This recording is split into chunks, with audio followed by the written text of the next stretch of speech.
Hello everybody, welcome back to HardReset.Info channel. In today's video, I'll show you how to easily factory reset your KOBO Elipsa 2E.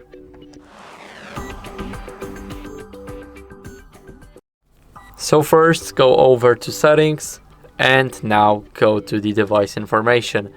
Here in the advanced settings, so the advanced section right here, we will have the factory reset your eReader.